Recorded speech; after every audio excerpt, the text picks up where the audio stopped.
Encarnação nos diferentes mundos. As nossas diversas existências corporais se verificam todas na Terra? Não. Vivemo-las em diferentes mundos. As que aqui passamos não são as primeiras nem as últimas. São, porém, das mais materiais e das mais distantes da perfeição. A cada nova existência corporal, a alma passa de um mundo para outro? Ou pode ter muitas no mesmo globo?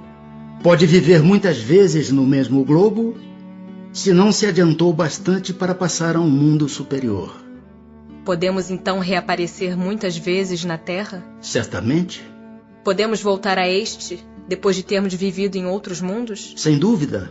É possível que já tenhas vivido em outros mundos e na Terra.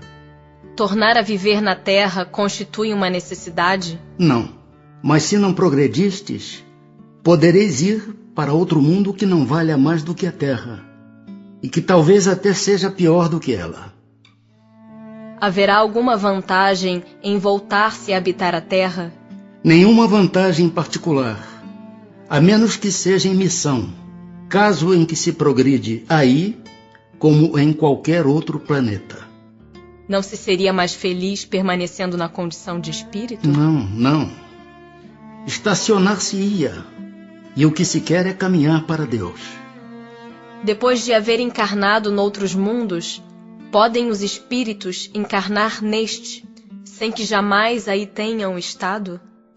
Sim, do mesmo modo que vós em outros. Todos os mundos são solidários.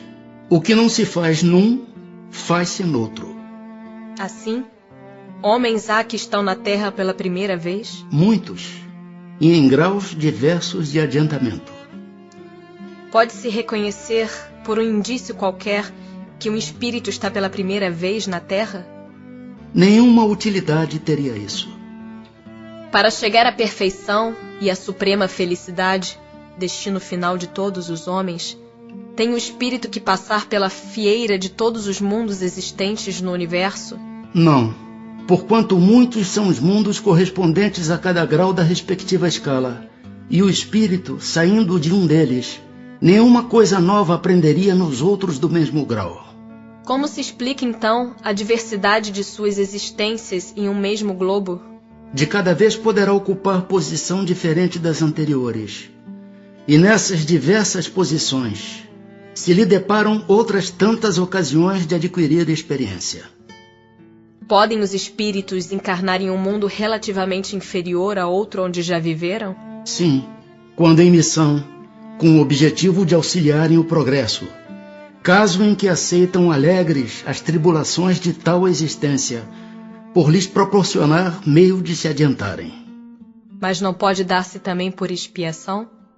Não pode Deus degradar para mundos inferiores espíritos rebeldes? Os espíritos podem conservar-se estacionários, mas não retrocedem. Em caso de estacionamento, a punição deles consiste em não avançarem, em recomeçarem, no meio conveniente à sua natureza, as existências mal empregadas. Quais os que têm de recomeçar a mesma existência? Os que faliram em suas missões ou em suas provas. Os seres que habitam cada mundo hão todos alcançado o mesmo nível de perfeição? Não. Dá-se em cada um o que ocorre na Terra. Uns espíritos são mais adiantados do que outros. Passando deste planeta para outro, conserva o espírito a inteligência que aqui tinha?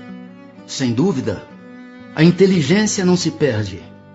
Pode, porém, acontecer que ele não disponha dos mesmos meios para manifestá-la, dependendo isto da sua superioridade e das condições do corpo que tomar.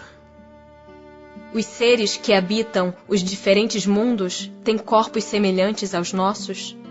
É fora de dúvida que tem corpos, porque o espírito precisa estar revestido de matéria para atuar sobre a matéria. Esse envoltório, porém, é mais ou menos material, conforme o grau de pureza a que chegaram os espíritos. É isso o que assinala a diferença entre os mundos que temos de percorrer, porquanto muitas moradas há na casa de nosso Pai, sendo, consequentemente, de muitos graus essas moradas.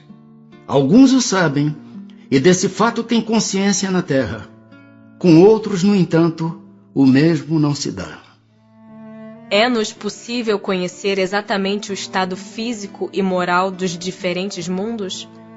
Nós, espíritos, só podemos responder de acordo com o grau de adiantamento em que vos achais. Quer dizer que não devemos revelar estas coisas a todos, porque nem todos estão em estado de compreendê-las, e semelhante revelação os perturbaria. Indo de um mundo para outro, o espírito passa por nova infância? Em toda parte a infância é uma transição necessária, mas não é em toda parte tão obtusa como no vosso mundo.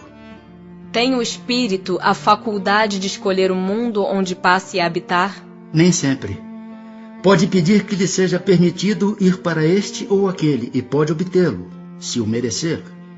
Porquanto a acessibilidade dos mundos para os espíritos depende do grau da elevação destes.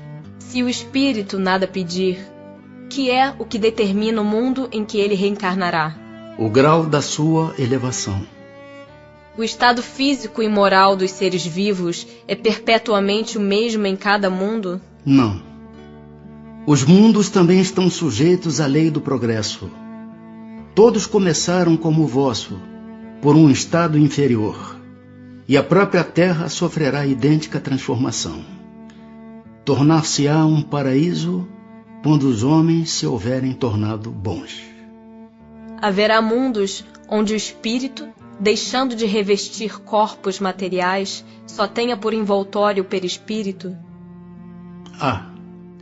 E mesmo esse envoltório se torna tão etéreo que para vós é como se não existisse. Esse o estado dos espíritos puros. Parece resultar daí que entre o estado correspondente às últimas encarnações e a de espírito puro, não há linha divisória perfeitamente demarcada, não? Semelhante demarcação não existe. A diferença entre um e outro estado se vai apagando pouco a pouco e acaba por ser imperceptível, tal qual se dá com a noite as primeiras claridades do alvorecer. A substância do perispírito é a mesma em todos os mundos? Não. É mais ou menos etérea. Passando de um mundo a outro, o espírito se reveste da matéria própria desse outro, operando-se, porém, essa mudança com a rapidez do relâmpago. Os espíritos puros habitam mundos especiais? Ou se acham no espaço universal sem estarem mais ligados a um mundo do que a outros? Habitam certos mundos, mas não lhes ficam presos, como os homens à terra. Podem, melhor do que os outros, estar em toda parte.